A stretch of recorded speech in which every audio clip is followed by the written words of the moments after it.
Happy birthday. কি এমন হলো যে আমাকে স্টেশনে বসে শেষমেশ কেক কাটতে হলো? তো চলো প্রথম থেকে তোমাদের বলি। আজ হলো 25শে ডিসেম্বর। সবাইকে মেরি ক্রিসমাস আমার তরফ থেকে।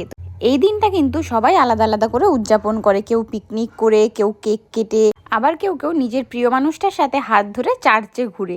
বাট আমার এইগুলোর মধ্যে কোনোটাই হয়নি, তাই জন্যই একটু বেরিয়ে পড়েছিলাম আর স্টেশনে ওয়েট করলাম কিছুক্ষণ ট্রেনে। তারপরে এই ট্রেন চলে আসলো, দেন ট্রেনে উঠে পৌঁছে গেলাম নৈহাটি। আর নৈহাটি নেমেই আমাদের প্রথম কাজ ছিল কেক কেনা। তো সেই মতো আমরা কেকের দোকানে চলে গেছিলাম। এবার সবাই দেখো ফ্রুট কেক খায়, আর আমরা এখান থেকে খুঁজে খুঁজে ক্রিম কেক বের করেছি খাওয়ার জন্য। দেন একটা ক্রিম কেক নিয়েও নিয়েছি বড়। তারপরে আর কি চলে গেছিলাম একটা খাবারের দোকান, এখানে স্প্রিং রোল অর্ডার করে আমরা ওয়েট করছিলাম। আর এখানে আমরা বলাবলি করছিলাম, আমরা কিন্তু আসলে অনেক জায়গা থেকেই ঘুরে এসেছি। প্রথমে আমাদের ঠিক হয়েছিল কলকাতা যাব, দেন ঠিক হলো ব্যারাকপুর চার্চে যাব, তারপর হঠাৎ করে আমরা নৈহাটি চলে আসলাম। আর সেটা শুনেই সবাই খুব হাসছিল। তো